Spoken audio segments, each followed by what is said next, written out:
Hello everyone, welcome back to Adira's Easy Talks. So ഇന്നത്തെ topic prologue to the Canterbury tales ആണ്. അപ്പം prologue to the Canterbury ടേൽസിനെ പറ്റി പറയുന്നതിന് മുൻപ് തന്നെ ദ ഏജ് ഓഫ് ചോസർ എന്ന് പറഞ്ഞിട്ട് നമ്മൾ 3 ക്ലാസ് ഒരു വീഡിയോ ചെയ്തിട്ടിരുന്നു. മൂന്ന് പാർട്ടായിട്ടാണ് ചെയ്തേക്കുന്നത്.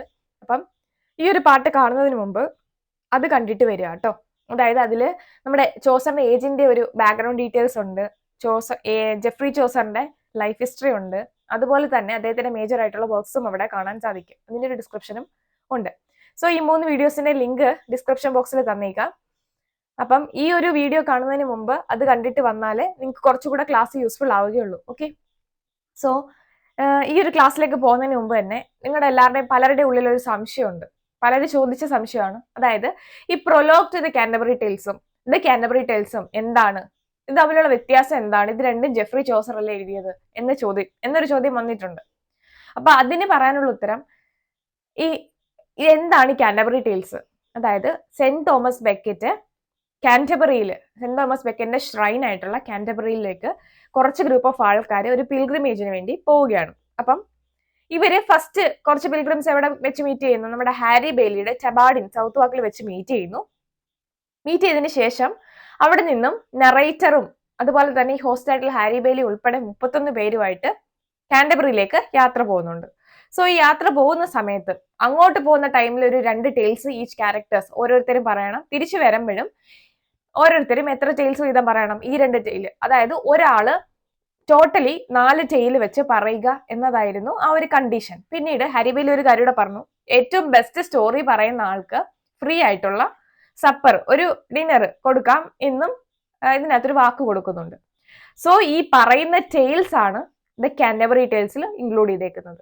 എന്താണ് പ്രൊലോഗ് എന്ന് വെച്ച് കഴിഞ്ഞാൽ ഇതിന് മുൻപ് നടക്കുന്ന കാര്യങ്ങൾ, അതായത് ഇവർ വന്ന് ടബാഡിൽ മീറ്റ് ചെയ്യുന്ന ഓരോരുത്തരുടെ ഫിസിക്കൽ അപ്പിയറൻസും കാര്യങ്ങളും, ആരൊക്കെയാണ് ഈ ഒരു ട്രാവലിന് പോകുന്നത്, അവരുടെ പെക്യുലാരിറ്റീസും, ഇതൊക്കെയാണ് പ്രൊലോഗിൽ പറയുന്നത്. അതായത് ലിറിക്കൽ ബാലൻസ് പറഞ്ഞ പോയം പബ്ലിഷ് ചെയ്ത് കഴിഞ്ഞിട്ട് അദ്ദേഹം നമ്മുടെ വേർഡ്സ്വർത്ത് എന്തെഴുതിയിട്ടുണ്ട്? പ്രിഫസ്റ്റ് ലിറിക്കൽ ബാലൻസ് എഴുതിയിട്ടുണ്ട് അല്ലേ? അപ്പം അതുപോലെ ഒന്നാണ് നമ്മുടെ കാൻറ്റർബറി ടേൽസിന് prologue to the Canterbury tales എന്ന് പറയുന്നത്. ഒരു എക്സാമ്പിൾ പറഞ്ഞതേ ഉള്ളൂ കേട്ടോ. അതുപോലെ അല്ല എഴുതിയേക്കുന്നത്. ഇതില് എപ്പിക് പോയമാണ്, നിങ്ങൾക്കറിയാം. കാൻറ്റർബറി ടേൽസില് ടെയിൽസ് ആണ് പറയുന്നത്, പോയമാണ്. അതുപോലെ തന്നെ പ്രൊലോഗിൽ എന്താണ് പറയുന്നത്? ഇതിലെ ഓരോ ക്യാരക്ടേഴ്സിന്റെ ഡീറ്റെയിൽഡ് ഡിസ്ക്രിപ്ഷൻ ആണ് എന്ന് ഓർത്തിരിക്കുക. ഓക്കെ, ദെൻ നമുക്ക് ജസ്റ്റ് കുറച്ച് ഫാക്ട്സ്, കാൻറ്റർബറി ടേൽസിന്റെ കുറച്ച് ഫാക്ട്സ് കണ്ടതിന് ശേഷം പ്രൊലോഗ് ഡീറ്റെയിൽ ആയിട്ട് തന്നെ ഈ ഒരു വീഡിയോയിൽ ചെയ്യുന്നുണ്ട്. സോ സ്കിപ്പ് ചെയ്യാതെ ഫുള്ളായിട്ട് കാണുക. HSST ക്വസ്റ്റ്യൻ പേപ്പർ നിങ്ങൾ കണ്ടവർക്ക് കുറച്ച് പേർക്ക് മനസ്സിലായിട്ടുണ്ടാവും. ഏതൊരു ക്വസ്റ്റ്യൻ പേപ്പറിലായാലും ഇങ്ങനൊരു സിലബസിൽ പ്രൊലോഗ് ഇട്ടിട്ടുണ്ടെങ്കിൽ ഒരു ചോദ്യം അതിൽ നിന്ന് വരാതെ ഒരു കാരണവശാലും പോവില്ല. ഓക്കെ, അപ്പം കഴിഞ്ഞ HSST ക്വസ്റ്റ്യൻ പേപ്പറിലും ഒരു ക്വസ്റ്റ്യൻ ഇതിൽ നിന്നുണ്ടായിരുന്നു. എന്താണെന്ന് നിങ്ങൾക്ക് എല്ലാവർക്കും അറിയാം. അപ്പം അതേ ടൈപ്പ് ക്വസ്റ്റ്യൻ ഇനി ചോദിക്കണം എന്നില്ല, എന്നാൽ പോലും ചോദിക്കാൻ നല്ല സാധ്യതയുണ്ട്. ചോദിക്കുമെന്ന് വിശ്വസിച്ച് തന്നെ ഈ ഒരു പ്രൊലോഗ് പഠിക്കുക. പ്രൊലോഗിൽ നിന്ന് ഈ ഒരു സിലബസിൽ ഇട്ടത് വെച്ചിട്ട് ഇതിൽ നിന്നൊരു ചോദ്യം ഇല്ലാതൊരു ക്വസ്റ്റ്യൻ പേപ്പറിന് കടന്നു പോകാൻ സാധിക്കില്ല. അത്ര ഇമ്പോർട്ടന്റ് ആണ് ചോസറിന്റെ വർക്ക്. ഓക്കെ, സോ നമുക്ക് ജസ്റ്റ് ഒന്ന് പോവാം.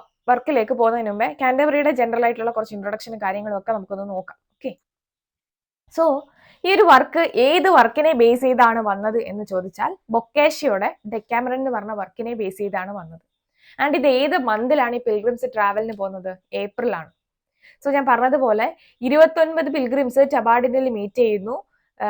എവിടെ വെച്ച്? ടബാഡിൻ സൗത്ത് വാർക്കിൽ വെച്ച് മീറ്റ് ചെയ്യുന്നുണ്ട്. അപ്പം അവിടെ 31 പേര് ഇൻ ടോട്ടൽ ആവുന്നുണ്ട്.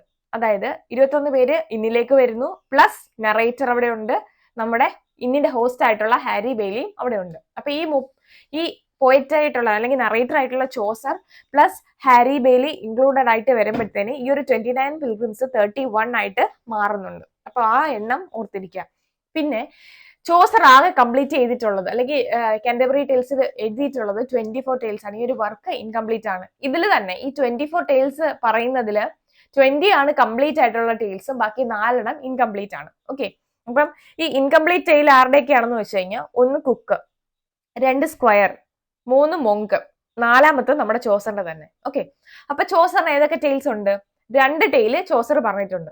ഒന്ന് the tale of sir Thopas, 2 tale of Melibeus. ഇതിന് രണ്ടിനും 2 പെക്യുലാരിറ്റീസ് ഉണ്ട്.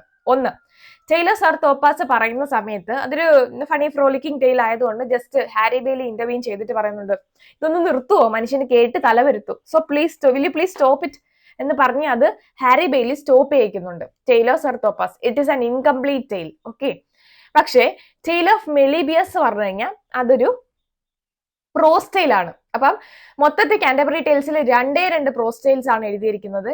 അത് ഏതൊക്കെയാണെന്ന് വെച്ച് കഴിഞ്ഞാൽ ഒന്ന് ടെയിൽ ഓഫ് മെലിബിയസ്, ചോസർ പറഞ്ഞിട്ടുള്ള ടെയിൽ ഓഫ് മെലിബിയസും 2 പാഴ്സൺസ് ടെയിലും. പിന്നെ ഈ ഒരു കാര്യം ഓർത്തിരിക്കുക. അത് കഴിഞ്ഞിട്ട് ഫസ്റ്റ് ടെയിൽ, കാന്റർബറി ടെയിൽസിലെ ഫസ്റ്റ് ടെയിൽ ആരുടെയാണെന്ന് വെച്ച് കഴിഞ്ഞാൽ നൈറ്റിന്റെ ടെയിലും, എൻഡിങ് ടെയിൽ, ലാസ്റ്റ് ടെയിൽ ആരുടെയാണെന്ന് വെച്ച് കഴിഞ്ഞാൽ അത് പാഴ്സന്റെ ടെയിലും ആണ്. And it is written in heroic couplet or decasyllabic couplet. Okay, then ഈ ഒരു ഞാൻ പറഞ്ഞതുപോലെ അതിന്റെ ഫിസിയോണമി, അതായത് ഓരോ ക്യാരക്ടേഴ്സിന്റെയും ഡീറ്റെയിൽഡ് ആയിട്ടുള്ള ഫിസിക്കൽ അപ്പിയറൻസിന്റെ ഡിസ്ക്രിപ്ഷൻ വളരെ മനോഹരമായിട്ട് നമുക്ക് ഈ ഒരു പ്രൊലോഗിൽ കാണാനായിട്ട് സാധിക്കുന്നുണ്ട്. ഓക്കെ, അപ്പൊ ഈ kind of cultural studies, body studies, ഇതിനകത്ത് ബോഡി സ്റ്റഡി ഇൻക്ലൂഡ് ചെയ്തിട്ടുണ്ടെന്ന് നമുക്ക് പറയാൻ സാധിക്കും. അതുകൊണ്ടാണ് ഈ വർക്ക് ഇന്നും ടിപ്പിക്കലി നമ്മൾ ലിറ്ററേച്ചർ പഠിക്കുന്ന സ്റ്റുഡൻസ് ഇന്നും വളരെ ഇമ്പോർട്ടന്റ് ആയിട്ട് തന്നെ പഠിച്ചു പോകുന്നത്, സിലബസിൽ ഇട്ട് തന്നെ പഠിച്ചു പോകുന്നത്. Okay, then the pilgrims represents people of all ranks from a knight to ploughman. അപ്പം പല ക്ലാസ്സിൽ പെടുന്ന ആൾക്കാരെ നമുക്ക് ഈ ഒരു ഗ്രൂപ്പിൽ കാണാൻ സാധിക്കുന്നുണ്ട്. നൈറ്റ് തൊട്ട് പ്ലോമാൻ വരെ നമുക്ക് കാണാൻ സാധിക്കും. അതായത് ഇതില് 3 ക്ലാസ് ആയിട്ട് നമുക്ക് തിരിക്കാൻ പറ്റും. ഒന്ന് military estate, 2 clergy, 3 member of laity. അപ്പൊ ഈ മിലിറ്ററി എസ്റ്റേറ്റിൽ പെടുന്ന 2 പേരുണ്ട്. ആരൊക്കെയാണ്? നൈറ്റും സ്ക്വയറും. ദെൻ ക്ലർജിയിൽ പെടുന്നത് നമുക്കറിയാം, പ്രയറസ് ഉണ്ട്, പ്രയറസിന്റെ നണ്ണുണ്ട്, പിന്നെ ഒരു പ്രീസ്റ്റ് ഉണ്ട്, മങ്ക് ഉണ്ട്, ഫ്രയർ ഉണ്ട്, പാഴ്സൺ ഉണ്ട്. ഇത് ഇത്രയും ക്ലർജി ക്ലാസ്സിൽ പെടുന്നു. പിന്നെ നമുക്ക് members of laity, common class കോമണേഴ്സിനെ, ഒരു കോമൺ പീപ്പിളിനെ കാണാനായിട്ട് സാധിക്കുന്നുണ്ട്. അതായത് ഫ്രാങ്ക്ലിൻ ഒരു ലാൻഡ് ലോർഡ് ആണ്, പക്ഷെ അദ്ദേഹം കോമൺ മെമ്പർ ആണ്, ലൈറ്റി ഗ്രൂപ്പിൽ പെടുന്നതാണ്. Then you have the professionals, the clerk, the man of law, the guildsman, the physician, the shipman. പിന്നെ ലേബറേഴ്സ് ഉണ്ട്, ദ കുക്ക് ആൻഡ് പ്ലോമാൻ. അത് കഴിഞ്ഞിട്ട് സ്റ്റിവാർഡ് ഉണ്ട്, മില്ലർ, മാൻസിപ്പിൾ, റീവ്. അപ്പൊ പിന്നെ ചർച്ച് ഓഫീസേഴ്സ് ഉണ്ട്, ദ സമണർ ആൻഡ് പാർട്ണർ. അപ്പൊ ഇങ്ങനെ 3 ഗ്രൂപ്പ് ഓഫ് ആൾക്കാരെ നമുക്ക് ഒരു ഹൈറാർക്കിക്കൽ ഓർഡറിൽ അറേഞ്ച് ചെയ്ത് ചോസർ ഇതിൽ പോർട്രേ ചെയ്യാൻ ശ്രമിച്ചേക്കുന്നതായിട്ട് നമുക്ക് കാണാൻ സാധിക്കുന്നുണ്ട്. ഓക്കെ,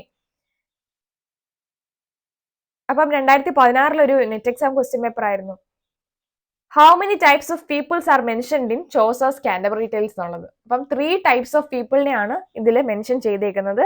അത് ആരൊക്കെയാണെന്ന് ഓർത്തിരിക്കുക. അതുപോലെ തന്നെ ഇതിൽ എത്ര വിമൻ ക്യാരക്ടേഴ്സ് ഉണ്ട്, എത്ര എക്ലിസിയാസ്റ്റിക്കൽ ഫിഗർ ഉണ്ട്, ഇത് കൂടൊക്കെ നമ്മൾ നോക്കി വേണം പോകാനായിട്ട്.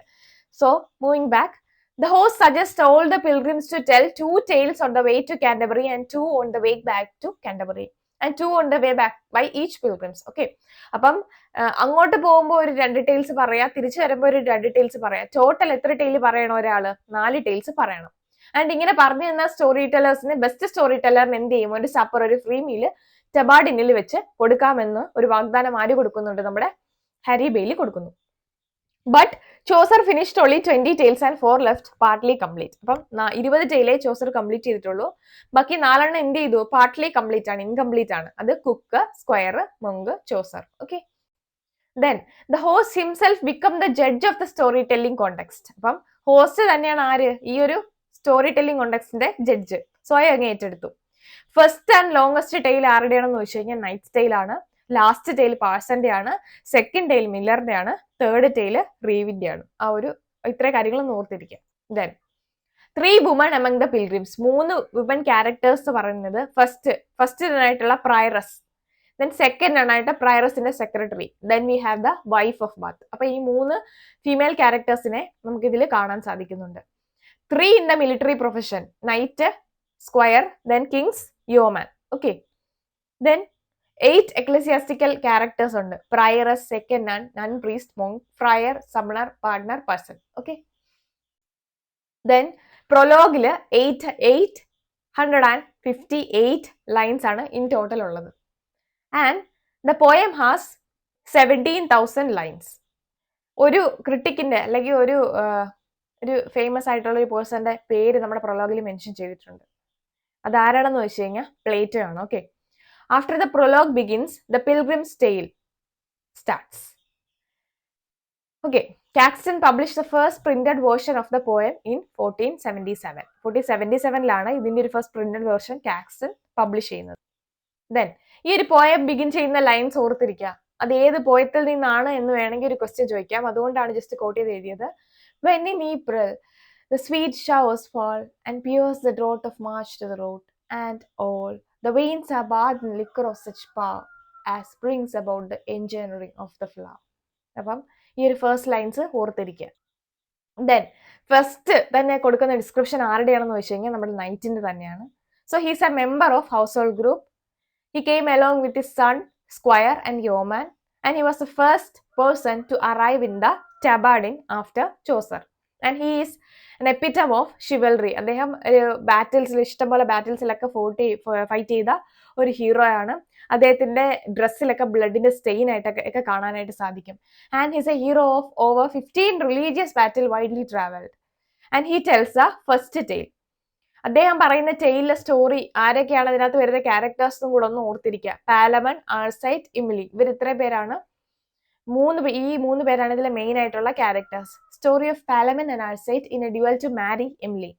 ആൾസൈറ്റ് wins but is thrown off a horse and dies. Then Palamon marries Imli. Okay, അപ്പൊ ഇതാണ് അതിന്റെ ഒരു അദ്ദേഹം പറയുന്ന ഒരു tale. And this story is taken from Boccaccio's Teseida. ബൊക്കേഷ്യയുടെ ടെസില ആണ് ഇതിന്റെ ഒരു റെഫറൻസ് എന്ന് പറയുന്നത്. അപ്പൊ അതിൽ നിന്ന് എടുത്തൊരു കഥയാണ് എന്നും പറയുന്നുണ്ട്. സോ നൈറ്റ് വളരെ ഇമ്പോർട്ടന്റ് ആണ്. Then we have the square. Square എന്ന് പറയുന്നത് നമ്മുടെ നൈറ്റിന്റെ മകനാണ്, സൺ ആണ്. ആൻഡ് പോയത്തിൽ അദ്ദേഹത്തെ ഡിസ്ക്രൈബ് ചെയ്യുന്ന 2 ലൈൻസ് ഉണ്ട്. Fresh as a month of May and sleep no more than death a nightingale. അപ്പൊ ഈ 2 ലൈൻസ് ഓർത്തിരിക്കുക. ആരെ പറ്റിയാണ് ഈ 2 ലൈൻസ് പരാമർശിക്കുന്നതെന്ന് വേണമെങ്കിൽ ഒരു ക്വസ്റ്റ്യൻ വരാം. Okay, lover and lusty bachelor, curly hairs, fought battles like his father, but were for winning his lady loves. അപ്പം എന്തിനു വേണ്ടിയിട്ടാണ് അദ്ദേഹം ഫൈറ്റ് ചെയ്തത്?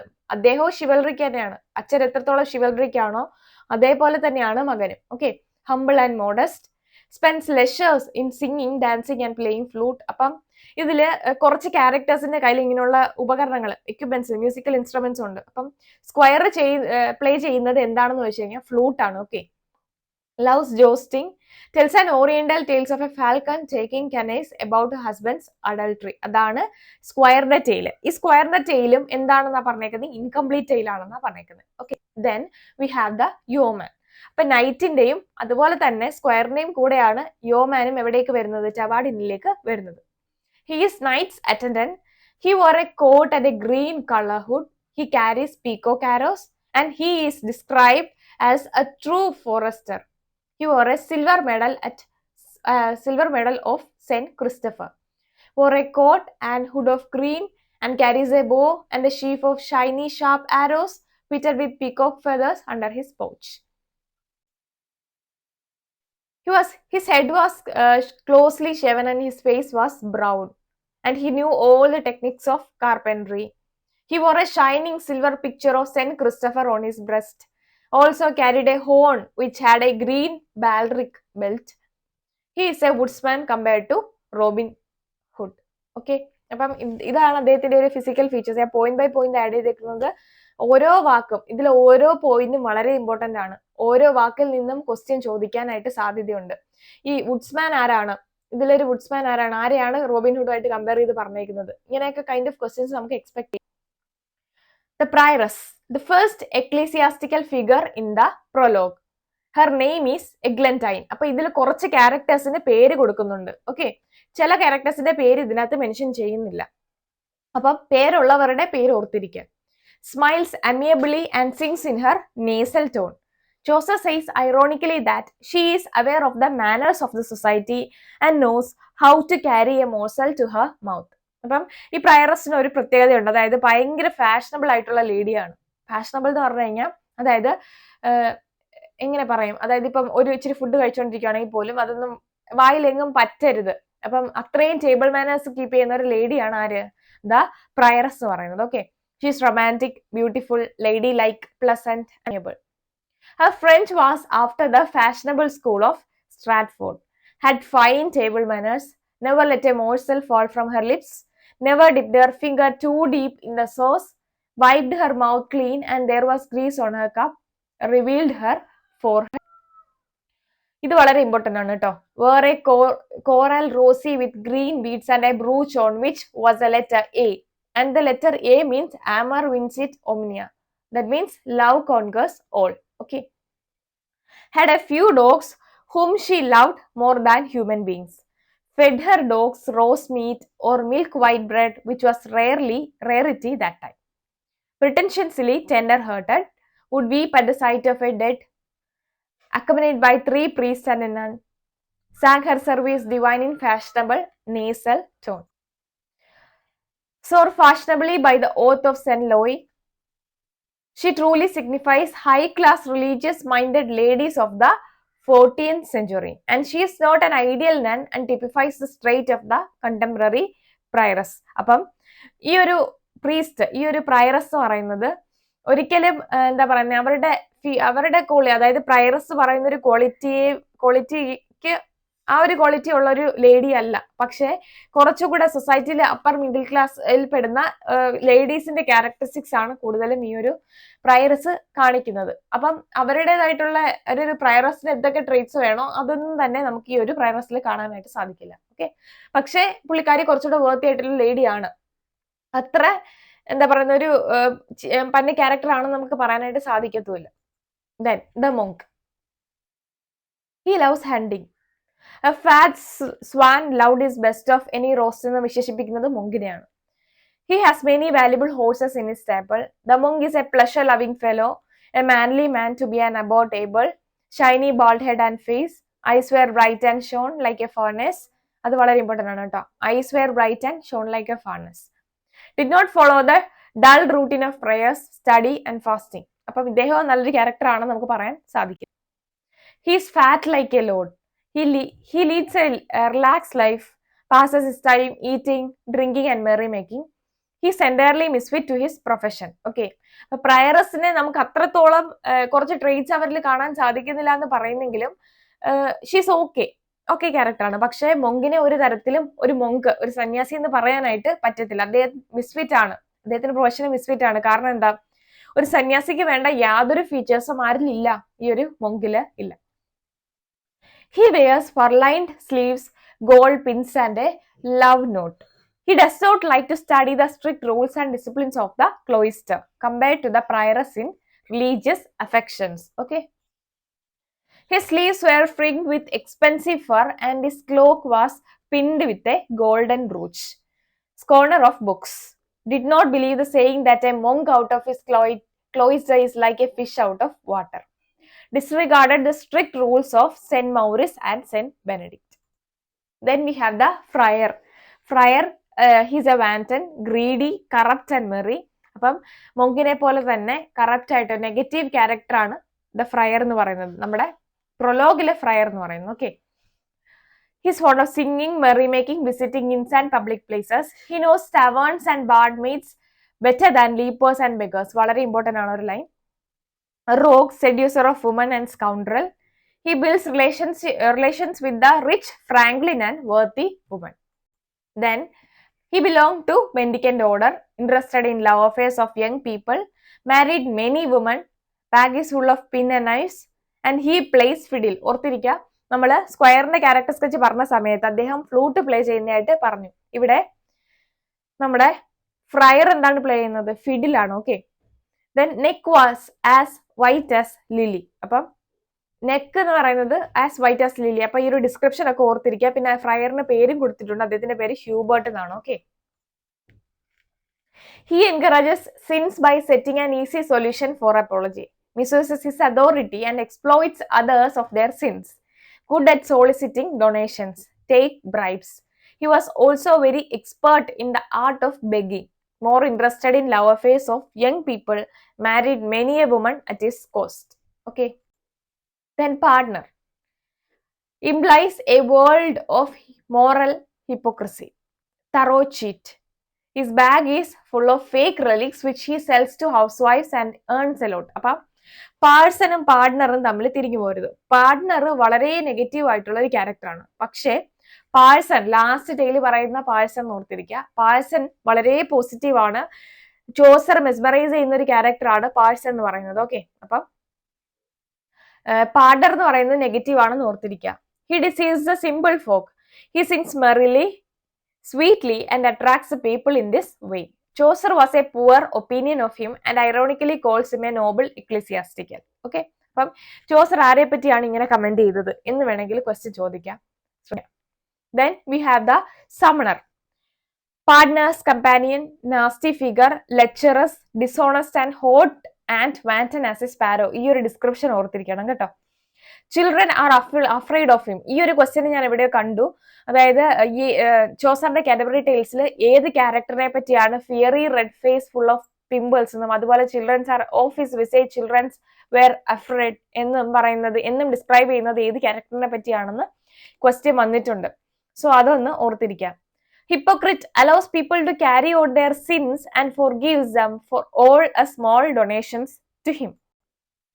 He knows the secret of young women and men and exploits them to his own interest. The young girl of the dozy and knew his conceal and was all his reed.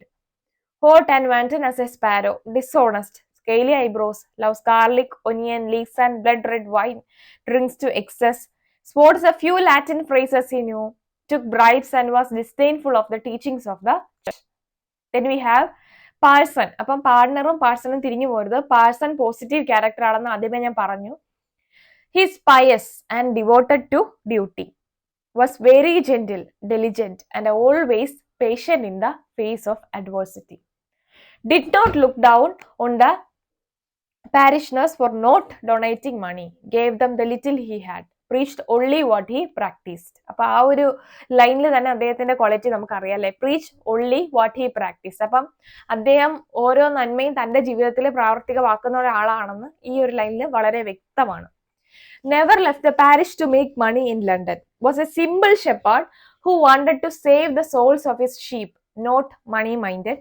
Always asked himself, if gold rust, what would iron do? അപ്പം ഏത് ക്യാരക്ടറാണ് ഈ ഒരു coat പറയുന്നതെന്ന് വെച്ച് കഴിഞ്ഞാൽ parson ആണ്. If gold rust, what would iron do? Okay. Then we have the Clerk of Oxford. He's not an ecclesiastical character, but he is studying at church. Idealist character, well versed in logic, study of philosophy ഭയങ്കരമായിട്ട് താല്പര്യപ്പെട്ട് അതിൽ devoted ആയിട്ടുള്ള ഒരാളാണ്. And he, as well as his horse, is lean as a pole. വലിയ വണ്ണമൊന്നുമില്ല, മെലിഞ്ഞിട്ടുള്ള ആളാണ്. Wore threadbare clothes. Rather than have a job and own worldly professions, he would own 20 books. Okay, അപ്പൊ കിട്ടുന്ന പൈസ മൊത്തം ഫ്രണ്ട്സ് ആരൊക്കെ പൈസ കൊടുക്കുന്നുണ്ടോ ഇതെല്ലാം എന്തിനു വേണ്ടി ചെലവാക്കുന്നു? അദ്ദേഹം ബുക്സ് വാങ്ങിക്കാനായിട്ട് ചെലവാക്കുന്നു. Whatever money his friends gave him, he spent on books. And he was eager to learn and to teach. Lover of books, polite and spoke only when necessary. അപ്പൊ അനാവശ്യമായിട്ട് കാര്യം പറയുന്ന കൂട്ടത്തിലൊന്നും അല്ല, പക്ഷേ ആവശ്യമുള്ള സമയത്ത് അദ്ദേഹം റെസ്പോണ്ട് ചെയ്യുന്നുണ്ട്. നമ്മുടെ വൈഫ് ഓഫ് ബാർത്ത് പറയുന്ന ടെയില് പേഷ്യന്റ് ആയിട്ട് അദ്ദേഹം ലിസൺ ചെയ്തുകൊണ്ടിരിക്കുന്നുണ്ട്. പക്ഷെ ആ ഒരു ടെയിൽ ഇദ്ദേഹത്തിന് ഒരിക്കലും സമ്മതിച്ചു കൊടുക്കാൻ പറ്റിയിട്ടില്ല. പകരം അദ്ദേഹം എന്ത് ചെയ്യുന്നുണ്ട്, അതിനൊരു റെസ്പോൺസ് ആയിട്ട് അദ്ദേഹം ഒരു ടെയില് പറയുന്നുണ്ട്. അപ്പം പേഷ്യന്റ് വൈഫ് ഗ്രിസൽഡയുടെ ടെയിലാണ് ആര് പറയുന്നത്? ദ ക്ലർക്ക് പറയുന്ന tale, the clerk of Oxford പറയുന്ന tale. Okay. Then we have the merchant.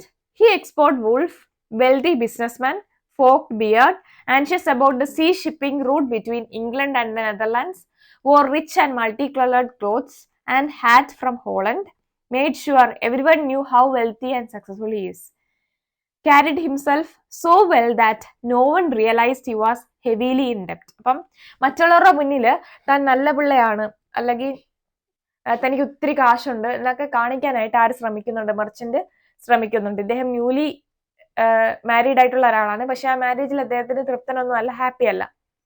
ഒത്തിരി കടബാധ്യതകളും ഒക്കെ ഉള്ള ആളാണ് ആര്? ഈ ഒരു merchant.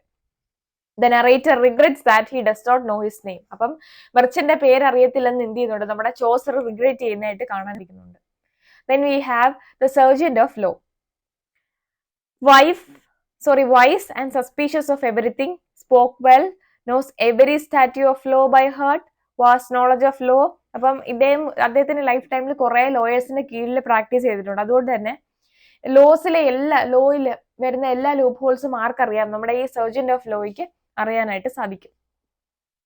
Can cite cases as far back as William the Conqueror's time, often appointed as far back as a judge in the court of Aziz, wealthy land buyer, social climber, seemed busier than he really is, wore multicolored clothes that was tied together with a silk belt and some small pins. And we have the Franklin the landlord. അപ്പോൾ common ലേറ്റിൽ പെടുന്ന ആളാണ് Franklin എന്ന് പറഞ്ഞാലും ഇദ്ദേഹം അത്യാവശ്യം wealthy ആയിട്ടുള്ള ഒരു farmer ആണ്. It's A man of law's companion, bird as white as daisy, as white as lily പറഞ്ഞിട്ടുണ്ട്. ഇവിടെ as white as daisy എന്ന് പറയുന്നത് അത് ഫ്രാങ്ക്ലിനെയാണ്. and he was called as the son of Epicurus, very important. He was a good householder. He eats according to seasons. Meat and wine are so plenteous in his house that they are said to snow. He kept fat partridges, birds, and many fishes. If his sauce was not pungent and sharp, his cook would be in trouble. His tale is a Breton tale. Story set in Brittany. അപ്പം അദ്ദേഹത്തിന്റെ tale എന്താണെന്നും കൂടെ ഓർത്തിരിക്കുക. He believed in European philosophy. Wealthy gentleman farmer of sanguine temperament, like to have wine with pieces of bread or cake dipped into it in the morning. Because he loves pleasure, he is called the son of Epicurus. എന്തുകൊണ്ടാണ് അദ്ദേഹത്തെ son of Epicurus എന്ന് വിളിക്കുന്നതെന്ന് വെച്ച് കഴിഞ്ഞാൽ he loves pleasure. Okay. Was a good householder and is compared to Saint Julian in his hospitality. At county meeting, he was representative and chairman. On many occasions, he had been knight of the shire. He has also been sheriff and legal auditor, a dagger and a hawking punch at his griddle, which was as white as morning milk. Then we have the 5 guildsmen.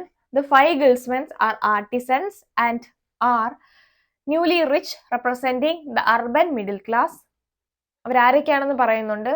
ഹേബർഡാഷ്, carpenter, weaver, dyer, tapestry. Okay, അതൊന്ന് ഓർത്തിരിക്കുക. And their wives want to be called as madams. ഇവരുടെ കൂടെ ഒരു കുക്കുണ്ട്. And they were expensive accessories including purses, belts, and even fancy knives with handles made of pure silver. Their sword shields were tipped in silver. Each of them seemed like he could have been a powerful leader of their guild or even a town councillor, and they were certainly all wise enough and wealthy enough to do so. Their wives would no doubt have pushed them to take such position of power because they too would benefit from being married to men of such prestige. അപ്പോൾ ഏതൊരു കാര്യത്തിനും forward ആയിട്ട് നിൽക്കുക, എല്ലാത്തിനും മുൻനിരയിൽ കാണുക എന്നൊക്കെയുള്ള കുറെ ആറ്റിറ്റ്യൂഡ് ഈ ഒരു വർക്കിംഗ് ക്ലാസ്സിൻ്റെ ഇടയിലുണ്ട്. പക്ഷേ ഈ ഒരു പ്രൊഫഷണൽസിൻ്റെ ഇടയിലുണ്ട്. പക്ഷേ ഇവരെ കൂടുതൽ ഇതിനായിട്ട് മോട്ടിവേറ്റ് ചെയ്യുന്നത് അവരുടെ വയസ്സാണ്. വേറൊന്നുമല്ല, തന്റെ ഹസ്ബൻഡ്സ് പോസിറ്റീവ് പൊസിഷനിൽ ഇരിക്കുകയാണെങ്കിൽ, നല്ലൊരു പൊസിഷനിൽ ഇരിക്കുകയാണെങ്കിൽ അതിന്റെ ബെനിഫിറ്റ് ഞങ്ങൾക്കും എൻജോയ് ചെയ്യാൻ കഴിയും എന്നുള്ളൊരു ചിന്ത ഇവർക്കുള്ളതുകൊണ്ടാണ്. Okay. And they were accompanied by the cook. ഇവരുടെ കൂടെയാണ് ഈ ഒരു കുക്കിനെ കാണാൻ സാധിക്കുന്നുണ്ട്. Then we have very important character, the wife of Bath. അപ്പൊ വൈഫ് ഓഫ് ബാത്തിന്റെ പേരുണ്ട് കേട്ടോ. ആലിസൺ എന്നാണ് വൈഫ് ഓഫ് ബാത്തിന്റെ പേര്. Wife in older times means woman and she is from Bath. Bath എന്ന് പറഞ്ഞ സ്ഥലത്ത് നിന്ന് വരുന്നതാണ്. Okay. And 5 times married at church. ചർച്ചിൽ വെച്ചിട്ട് 5 പ്രാവശ്യം വരെ കല്യാണം കഴിച്ചിട്ടുണ്ട്. And gag tooth, sign of gluttony and lavishness, deaf in 1 ear. Def, അതായത് ഇവർക്ക് ചെവി കേൾക്കത്തില്ല. കാരണം ഇതിന് മുമ്പ് ഉണ്ടായിരുന്ന ഹസ്ബൻഡ് അവരെ ഒന്ന് തല്ലി, അതിനുശേഷമാണ് ഇവർക്ക് ചെവി കേൾക്കാതായത്. She wore expensive clothes, a hat that was as wide as shield, sharp spurs, and a plaited cloak over her legs to keep the mood of her dress. Then scarlet stockings, sign of wealth, and comfortable new shoes. Kerchiefs were made of high quality fabrics. അപ്പം അത്രത്തോളം cash ഉള്ള കൂട്ടത്തിലാണ് ആരും നമുക്ക് മനസ്സിലാക്കാം, വെൽതി ആണെന്ന് മനസ്സിലാക്കാൻ സാധിക്കുന്നുണ്ട് wife of Baat. Okay. A veil that must have weighed 10 pounds. Expert in weaving or embroidery, she is even better than the famous weavers from the cities of Ypres and Ghent in Belgium. Lived an honorable life, had 5 husbands and many lovers in youth. Now on the lookout for a 6th husband. അപ്പം ഇവർ ഈ പിൽഗ്രിമേജിന് പോകുന്നതിന് പിന്നിൽ വളരെ ശക്തമായിട്ടുള്ളൊരു കാരണമുണ്ട്. അതായത് 5 husbands മരിച്ചുപോയി ഇല്ല. സോ ഇനി ഒരു പുതിയ ഹസ്ബൻഡിനെ തേടി കൂടിയാണ് ഇവർ ഈ പിൽഗ്രിമിന് ഇറങ്ങിത്തിരിക്കുന്നതായിട്ട് നമുക്ക് കാണാനായിട്ട് സാധിക്കുന്നുണ്ട്. She was pretentious, always wanted to be the first to make a donation to the poor. Widely traveled to Italy, Spain, and Jerusalem, thrice very important. Rode her horse well, worldly in 3 ways, experienced in love, wealth, traveled the world. And she loved to tell romantic tales and gossips. Okay. Then we have the physician. വളരെ important ആയിട്ടുള്ള മറ്റൊരു ക്യാരക്ടറാണ്. He wore a red and blue gown made of wool and fur. He gave more importance to astrology than science. Learned man, well instructed in medicine and astronomy, expert in his profession, knew of every disease and its origin and gave cure immediately. Made a deal with the apothecary about giving which medicines would benefit the most. Eats a simple, moderate diet that is wealthy. Has a little knowledge about the Bible. He is a lover of gold. അതായത് അദ്ദേഹത്തിന്റെ പ്രൊഫഷനോട് നല്ല കരുതലുള്ള കൂട്ടത്തിലാണെങ്കിൽ പോലും മണി ഭയങ്കരമായിട്ട് value ചെയ്യുന്നുണ്ട്. അതായത് പൈസയ്ക്ക് വേണ്ടിയിട്ട് തന്റെ പ്രൊഫഷൻ യൂസ് ചെയ്യുന്ന ഒരാളാണ് ഈ ഒരു physician. He knows about Hippocrates, Esculapius and Aesculapius, knows 4 humors of the body, heat, cold, moisture, dryness, knows the movement of the planet and had studied all the great theories of disease and medicine. Then we have the Reeve. അദ്ദേഹത്തിന് പേര് തന്നിട്ടുണ്ട്. Oswald എന്നാണ് അദ്ദേഹത്തിന്റെ പേര്. lived in a town called Baldwell. അപ്പോൾ ഇത് രണ്ടും ഓർത്തിരിക്കുക. Tone short head, lean legs, managed estates and full charge of sheep, cattle, dairy, swine, horses, poultry, etc. Could foretell the harvest. Is a good carpenter. Undersized horse was called, his undersized horse was called Scott. അപ്പോൾ അദ്ദേഹത്തിന്റെ പേര്, അദ്ദേഹത്തിന്റെ ടൗണിന്റെ പേര്, അദ്ദേഹത്തിന്റെ ഹോഴ്സിന്റെ പേര്. Okay. Then we have the shipman. He comes from the city of Dartmouth, West, wore a coarse gown and a dagger on a cord about his neck, rode an old shabby horse, wore a dagger tied to a strap that hung across his chest. അദ്ദേഹത്തിന് പേര് തന്നിട്ടുണ്ട്. മെഡിലേൻ, stole wine from ship, bold and patient, brown complexion, good guy, but he didn't let his conscience bother him. When he won battles at sea, he would release his captives. He was an excellent navigator and knew all the safe spots from Tunisia and Spain to Sweden. He was hardy and had weathered many storms. He was both wise and practical in everything he did. He is familiar with all harbors from Gotland to the Cape of Finster.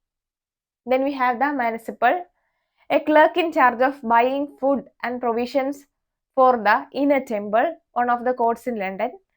Other municipals could really learn from this guy who was so careful about what he pursued and what he spent that he always saved a lot of money. Worked at a college for lawyers, had more than 30 masters who were skilled lawyers. At last, at least a dozen of them managed to wealthy and land of some of the most powerful aristocrats in England. Their job was to help the lords save money and help keep them out of the debt. The municipal was a vizier with money and help keep them out of debt. Municipal was a character and he is presented in a somewhat positive light എന്ന് നമുക്ക് പറയാനായിട്ട് സാധിക്കുന്നുണ്ട്. Okay. The miller, dress is white coat and blue hood and ഇദ്ദേഹവും ഒരു back pipe play ചെയ്യുന്നതായിട്ട് കാണാൻ സാധിക്കുന്നുണ്ട്. അപ്പം ഫിഡിൽ പ്ലേ ചെയ്യുന്ന ആളുണ്ട്, ഫ്ലൂട്ട് പ്ലേ ചെയ്യുന്ന ആളുണ്ട്. Then we have the miller playing bagpipe. Okay. And he won prize at wrestling. Short, stout fellow with big muscles and bones. Had a wart on the tip of his nose on which grew tuft of red hair. Very important ആണ്. Broad beard, red as a snow or fox. Mouth big as a furnace. Very important. അദ്ദേഹത്തിന്റെ പേര് തന്നിട്ടുണ്ട് Robin. Robin was his name. Fond of telling indecent tales. Steals corn. Disrupt the whole storytelling order and insist on telling the second tale. And he tells a bawdy fabula. Then we have the plowman. Ploughman എന്ന് പറയുന്നത് പാഴ്സന്റെ brother ആണ്. അദ്ദേഹം നല്ലൊരു ക്യാരക്ടറാണ്. He wore a simple shirt and rode upon a horse. A lowly labourer, sincere and humble. പാഴ്സന്റെ brother ആണെന്ന് പറഞ്ഞല്ലോ. അപ്പൊ പാഴ്സൺ എത്രത്തോളം നന്മയുള്ള ക്യാരക്ടറാണോ അത്രത്തോളം നന്മയുള്ള ക്യാരക്ടറാണ് ആരും നമ്മുടെ Plowman. thought only about God and the needs of other people, pious and donates regularly to the church. Then we have the cook. കുക്കിനും പേര് തന്നിട്ടുണ്ട് റോജർ. അപ്പം ഇദ്ദേഹത്തിന്റെ വളരെ ചോദിക്കാൻ സാധ്യതയുള്ള ഒരു ചോദ്യമാണ്, അതായത് which is A person who have an ulcer on his cheeks. അപ്പം ഇത് കണ്ടിട്ട് അദ്ദേഹത്തിന് ഈ ഒരു അൾസറും ഉണ്ട്, അതുപോലെ തന്നെ ഒരു നാസ്റ്റി സോർ അദ്ദേഹത്തിന്റെ ലെഗിലുണ്ട്. അപ്പം ഈ നാസ്റ്റി സോർ കണ്ടിട്ട് നമ്മുടെ ചോസർ എന്ത് ചെയ്യുന്നുണ്ട്, ഇദ്ദേഹത്തെ പിറ്റി ചെയ്യുന്നുണ്ട്. The cook certainly know a good beer when he saw one. അപ്പൊ നല്ലൊരു ബിയർ കണ്ടു കഴിഞ്ഞാൽ ഏതാണ് അത് നല്ലതാണോ എന്ന് പറയാനായിട്ട് കുക്ക് എക്സ്പേർട്ട് ആണ്. And he could roast, broil, fry and stew when he saw one. His chicken stew was particularly good. And he is also experienced in culinary arts skills. Then we have the host. A guide to the pilgrims, like the director of a play, bold and wise, impressive man, takes the tale seriously, becomes involved emotionally, creates conflicts as much as he solved them, quarrels with the partner when he tries to sell fake pardons, make fun of cook's drunken state, and his name is Harry Bailey, suggests a storytelling contest and judge of it. Then we have the narrator, Chaucer himself, fat, sociable and knave. He's a master of irony, says that the wife led a honorable life and goes on to describe her lavishness, says the summoner is gentle and kind and goes on to talk about his taking bribes and seducing girls. The host accuses him of being silent and sullen. Then the second nun. The second nun is not described in the general prologue, but she tells a saint's life for her tale. The nun priest. Like the second nun, the nun priest is not described in the general prologue. അപ്പം രണ്ട് പേര്, second നണ്ണും none പ്രീസ്റ്റും, ഇവർ രണ്ടുപേരും general പ്രൊലോഗിൽ describe ചെയ്യാത്ത രണ്ട് characters ആണ്. പക്ഷേ ഇവർ രണ്ടുപേരും ടെയിൽസ് പറയുന്നത് കൊണ്ട് ഇമ്പോർട്ടന്റും ആണ്. അപ്പം ഈ ഒരു ക്വസ്റ്റ്യൻ വേണമെങ്കിൽ നമുക്ക് എക്സ്പെക്ട് ചെയ്യാം, ഏതൊക്കെ രണ്ട് ക്യാരക്ടേഴ്സിനെയാണ് പ്രൊലോഗിൽ ഡിസ്ക്രൈബ് ചെയ്യാതെ പക്ഷെ കാന്റർബറി ടെയിൽസിൽ അവർ സ്റ്റോറി പറയുന്ന ക്യാരക്ടേഴ്സ് ആരൊക്കെയാണെന്ന് വേണമെങ്കിൽ ചോദിക്കാം. And history of Chanticleer however is well crafted and suggested that he is a witty self-effacing preacher. വളരെ ഇമ്പോർട്ടന്റ് ആണ് ഒരു സ്റ്റോറി. ഓക്കെ, ദെൻ അപ്പൊ ഇന്നത്തെ prologue Canterbury tales wind up ചെയ്യാണ്. അപ്പൊ ഇതിൽ എന്തെങ്കിലും സംശയം ഉണ്ടെങ്കിൽ ജസ്റ്റ് കമന്റ് ബോക്സിൽ ഒന്ന് കമന്റ് ചെയ്യാം. അപ്പം ഇത്രയും കാര്യങ്ങൾ പോയിന്റ് ബൈ പോയിന്റ് ആയിട്ട് തന്നത് എല്ലാം ഇമ്പോർട്ടന്റ് ആണ്, എല്ലാം പഠിക്കണം എന്നുള്ളത് കൊണ്ടാണ്. സോ മാക്സിമം കവറേജ് ഇതിൽ കൊടുത്തിട്ടുണ്ട്. നോട്ട്സ് റെഡിയാക്കുന്നതിനകത്ത് ഇതിന്റെ കുറച്ച് ക്രിറ്റിസിസംസും കൂടെ ആഡ് ചെയ്ത് എഴുതിയിട്ടുണ്ട്. സോ അതുകൂടെ ഒന്ന് നോക്കുക എക്സാമിന് പോകുന്നതിന് മുമ്പ്. താങ്ക്